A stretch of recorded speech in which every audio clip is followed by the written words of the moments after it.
Dalam kehidupan kita sehari-hari, kita percaya bahwa kebohongan akan membuat manusia terpuruk dalam penderitaan yang mendalam.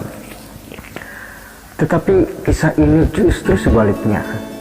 Dengan adanya kebohongan ini, makna sesungguhnya dari kebohongan ini justru dapat membuat mata kita dan terbebas dari penderitaan, ibarat sebuah energi yang mampu mendorong mekarnya sekuntum bunga yang paling indah di dunia.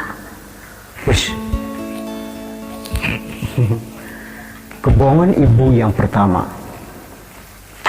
Ketika saya mulai tumbuh dewasa, ibu yang gigih sering meluangkan waktu senggangnya untuk pergi memancing di sungai dekat rumah.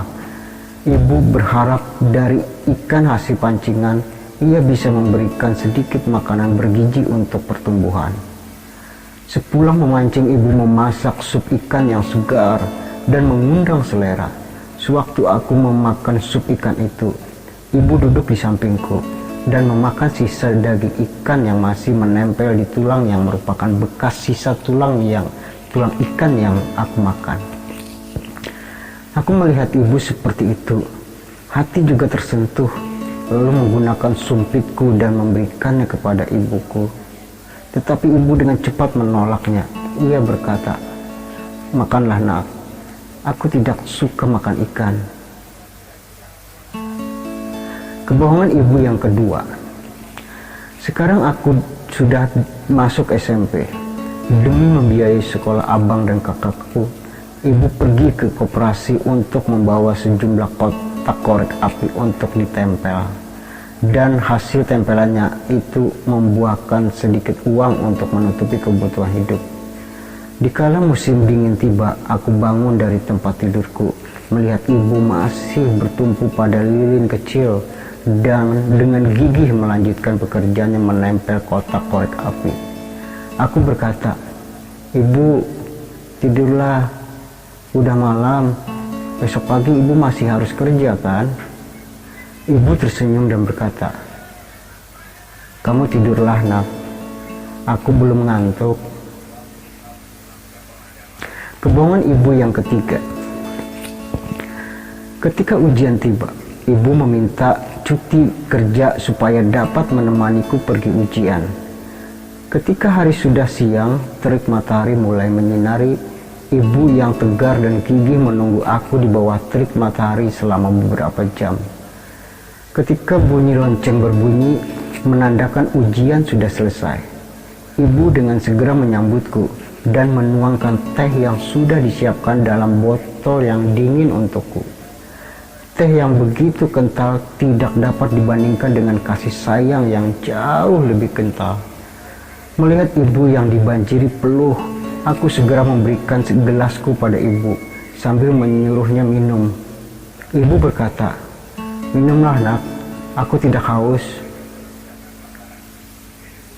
Kebohongan ibu yang keempat. Setelah kepergian ayah karena sakit, ibu yang malang harus merangkap sebagai ayah dan ibu dengan berpegang pada pekerjaan dia yang dulu. Dia harus membiayai kebutuhan hidup sendiri. Kehidupan keluarga kita pun semakin susah dan susah. Tiada hari tanpa penderitaan.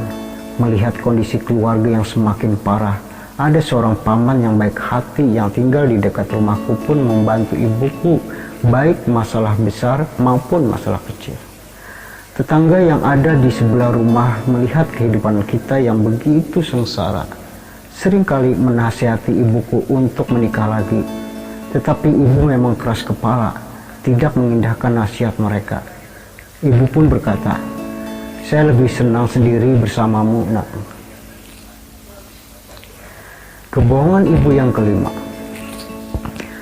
Setelah aku sudah tamat dari sekolah dan bekerja, ibu yang sudah tua sudah waktunya pensiun. Tetapi ibu tidak mau. Ia rela untuk pergi ke pasar setiap pagi untuk jualan sedikit sayur untuk memenuhi kebutuhan hidupnya. Kakakku dan abangku yang bekerja di luar kota sering mengirimkan sedikit uang untuk membantu kebutuhan hidup kami. Tetapi ibu bersikukuh tidak mau menerima uang tersebut, malahan mengirim balik uang tersebut. Ibu berkata, ibu masih punya duit. Kebohongan ibu yang keenam. Setelah lulus dari S1, aku pun melanjutkan studi ke S2 dan kemudian memperoleh gelar master di sebuah universitas ternama di Amerika Serikat berkat sebuah beasiswa di sebuah perusahaan. Akhirnya aku pun bekerja di perusahaan itu dengan gaji yang lumayan tinggi. Aku bermaksud membawa ibuku untuk menikmati hidup di Amerika. Tetapi ibu yang baik hati bermaksud tidak mau merepotkan anaknya, dan ia pun berkata kepadaku, aku lebih suka di sini. Kebohongan ibu yang ketujuh. Setelah memasuki usianya yang tua, ibu terkena penyakit kanker, harus dirawat di rumah sakit. Aku yang berada jauh di seberang samudra Atlantik langsung segera pulang untuk menjenguk ibunda tercinta. Aku melihat ibu yang terbaring lemah di ranjangnya setelah menjalani operasi. Ibu yang kelihatan sangat tua menatap aku dengan penuh kerinduan, walaupun senyum yang tersebar di wajahnya terkesan agak kaku karena sakit yang ditahannya. Terlihat dengan jelas betapa penyakit itu menjamahi tubuh ibuku sehingga ibuku terlihat lemah dan kurus kering. Aku sambil menatap ibuku sambil berlinang air mata. Hatiku perih, sakit sekali melihat ibuku dalam kondisi seperti ini.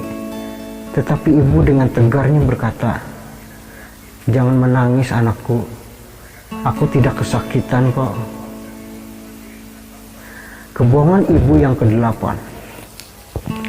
Setelah mengucapkan kebohongannya yang ke-8, ibuku tercinta menutup matanya untuk yang terakhir kalinya.